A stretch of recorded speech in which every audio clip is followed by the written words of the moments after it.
Hey, Alan here for Odin Outfitters. So, who doesn't make an AR-15, or modern sporting rifle as they're referred to these days? Who doesn't make one? Pretty short list, it seems. I don't know who doesn't make one. Seems like everybody does.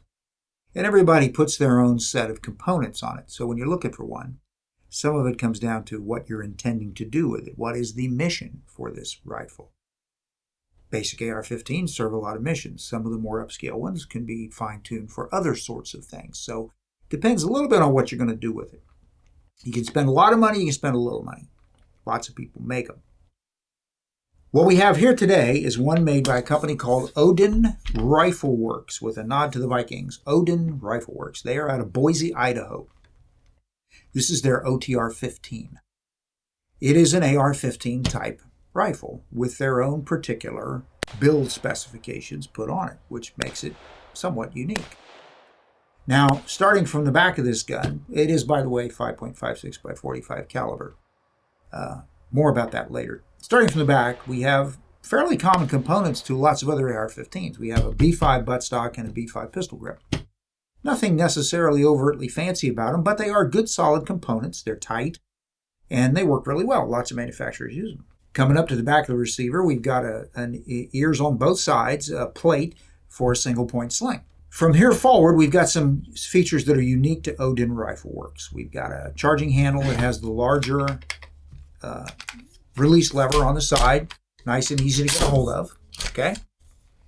Charging handle works like any other AR-15 charging handle. The receiver itself is machined from a billet. It has some cutouts and lightning cuts in it, so it keeps the weight down. The safety, if you look at it, is shaped differently than most of the others. It's still essentially a 90-degree throw safety. Okay, so right now we're on safe, and there we're on fire. So it's essentially still a 90-degree throw safety. What's different about it from the shape, as far as how it works, is see how this kind of comes forward? You got a little platform right there, a little surface. So if you were running this with for maybe your finger, or to re-engage the safety, instead of having to come up from under it to re-engage it, you could come forward and push it. So we could come forward on top of it like that. So there it's off. If I push the front, there it's on. Pretty easy once you realize that use that front surface to re-engage the safety.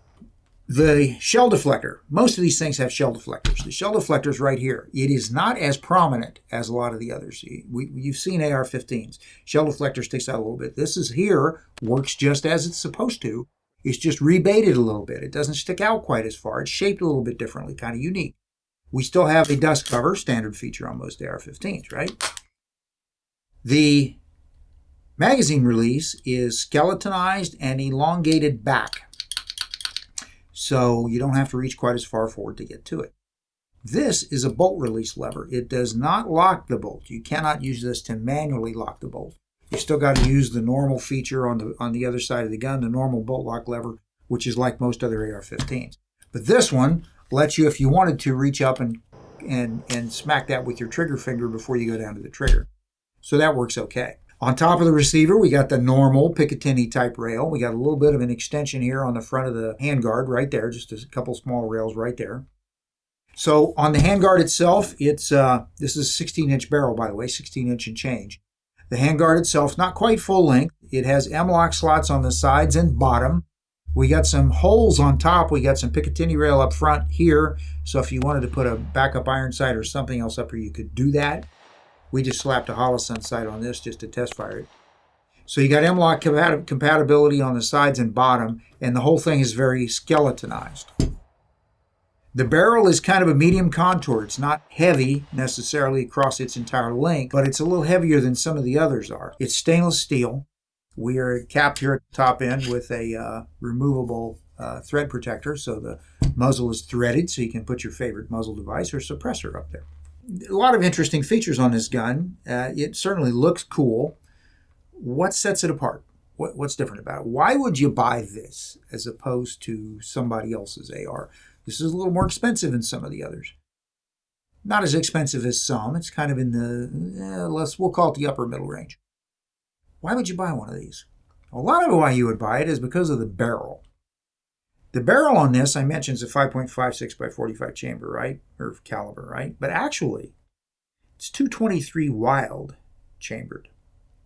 What the heck is that? 223 Wylde. Is that a new caliber? Is that a new cartridge? No, it's not.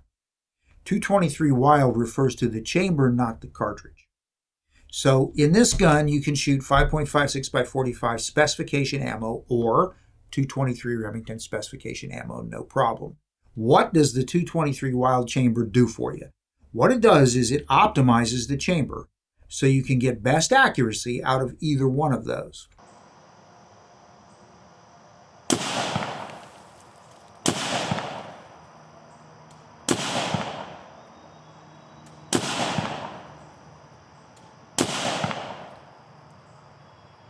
There's a lot of technical stuff that revolves around the chambers on these things.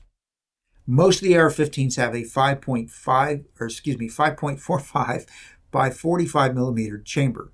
All right, that's the military specification chamber. You can shoot 223 caliber ammunition in them all day long, 5.56 ammunition all day long, no problem. That chamber will not get you the absolute optimum accuracy out of a 223 round, and it has to do with things like lead and free bore and other technical things revolving around the dimensions of that chamber. A 223 spec chamber, while it will chamber and shoot a 5.45, too many numbers, 5.45 by 45 millimeter cartridge just fine, because the chamber is tighter and those specifications are a little bit different, it results in higher spike chamber pressures, so it's never recommended because potentially it's not safe. The 223 Wylde Chamber, W-Y-L-D-E, for the name of the guy who invented the chamber, is designed to optimize accuracy out of either one of those cartridges. So it's still going to shoot 223, still going to shoot 5.45 by 45, just fine. You'll get good accuracy out of either one. Now, for a lot of us, for a lot of shooters out there, it ain't going to matter a whole lot. If you're trying to wring maximum accuracy out of one, the 223 Wylde Chamber is probably the way to go. Then you can experiment, find what bullet weights, what specification is going to work best, give you the best accuracy. So that's a strong reason why you might want to buy one of these, as opposed to maybe somebody else's AR-15. Very quality build. It's certainly good. We covered all the features on it. It's a good rifle. It doesn't have necessarily a match grade trigger in it, but it's got a pretty good trigger. It's a single stage trigger, works really well. We had no trouble hitting what we shot at with it.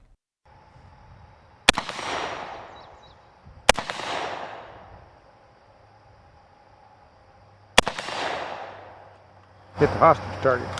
The Odin Rifleworks. Odin out of Boise, Idaho. The Odin Rifleworks OTR-15. If you're looking for a little more upscale AR-15 type rifle, or modern sporting rifle if you prefer, and if you're looking for one that you might give you really, really outstanding accuracy out of a good barrel and chamber, this might be a good one to look at. Okay? We've got these in stock here at the moment. As always, we recommend you call us or go online with us, whatever. Find out current price, current availability, because all that changes from time to time. So, look it up, see what you think. Odin Rifleworks. All right. Well, that's what we have for today. Thanks for watching. See you next time. I'm Alan for Old English Outfitters.